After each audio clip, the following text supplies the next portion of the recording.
Kwadhi mbele ni johera mag Azimio ne obago rapar e gwenge mamoko mag paro ji ma oseyudo hinyruok kata wito ngimagi e ng'anyo. Kaontis kaka Siaya, Migori, Homa Bay, Nakuru kod mamoko ne jopiny omoke misuma kod pedho maua bende. Juma miyowa ler.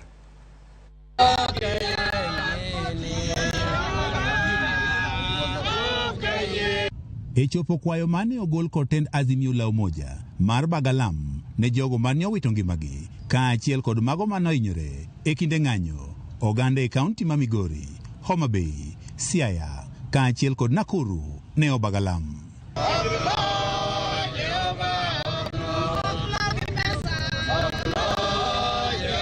En alama oganda ne omoko misuma, obedo kod wer kaachiel kod yalo kata muma kagi paro jogo eko mane ohiny kaachiel kod mago mane owito ngimagi e kinde ng'anyono mane obagi mar kwedo piny owacho. E kaunti ni ma Migori, alama kamae ni obagi e alapno mar posta kod kuonde mamoko. Adwa wacho ne sirikal mar Ruto, polise matiyo tich mar nego ogandawa, bedu kung'enu unego nyithiu, unego weteu, to gimutimono par kuomi owuon. Lisasi ma in gono chieng' moro ni mako wadu kata wuodi minyuolo. Gavana ma Migori Chila Yako bende ne otelo ne jotijego mag Kaontis e paro jogo eko mane owito ngimagi kaachiel kod mago eko noyudo hinyruok e kinde ng'anyo. Ne ok gikoso, to mana nikech ne gikedo ka gidwaro ratichgi ma sheria marwa ma katiba oyienegi e ukurasa mar 37. Jogewa mothogo ne gin jok mane ok owinjo tho. E kinde ng'anyo mar ndalo adek mar juma mokalo, ng'at achiel ne owito ngimane ka ji maromo 13 be noyudo hinyruok bang' ka obila ne ogogi kod lisasi e kaunti ma Migori.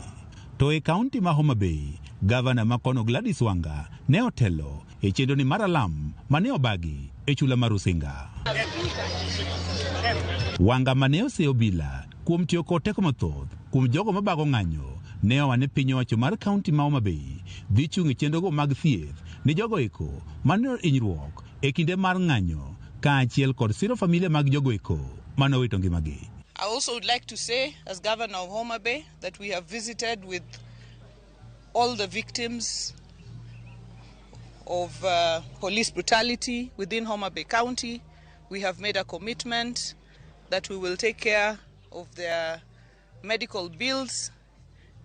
And for families that have lost loved ones, we have also committed our support to support with arrangements for their last respects. Piny owacho mar kaunti ma Siaya bende dhi kawo ting' mar thieth mag jogo eko mane oyudo hinyruok e kindeno mar ng'anyo kaachiel kod ting' mar ik ne jogo eko mane owito ngimagi e kinde mar ng'anyo. Mae ne oyang kod gavana ma kono James Orengo mane otelo ni oganda e alamno. An akwayo Raila Amolo Odinga wadho jodhi olosi to kik wayie nwawinjore so long as the Finance Act is still in the statute books. Nyasedhi nyaka Siala ka duol kendo kawuono anyalo dhi Asembo kata kiny.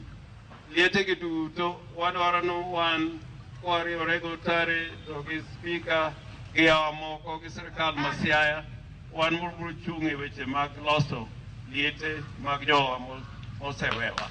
Kaunti ma Nakuru bende ok ne odong' chien e Bagalam machal kod mae ka bende oganda ma kono to ahinya jogo eko mane owito joheragi koro ose obila. Naniona hivi, sasa siendi kazi. Nakula tu kwa majirani sababu na hii mziba. Siezi. Sasa natamani Honorable Raila Amolo Odinga kanisa nisaidia. Kwa vyovyote vile nichukue brother yangu nizike nyumbani. Nitasema asante. Sina hata bob saizi vile unaniona hapa. Sina hata silingi. Kutoka morning nimesugulika nakimbia huku na huko kiomba usaidizi. E kinda lam ni oganda ne ose obila kuom tiyo kod teko mathoth kuom jogo mabago ng'anyo ka bende dwaro margi eni mondo koro kaw okang' ne obilago. Juma, Ramogi TV.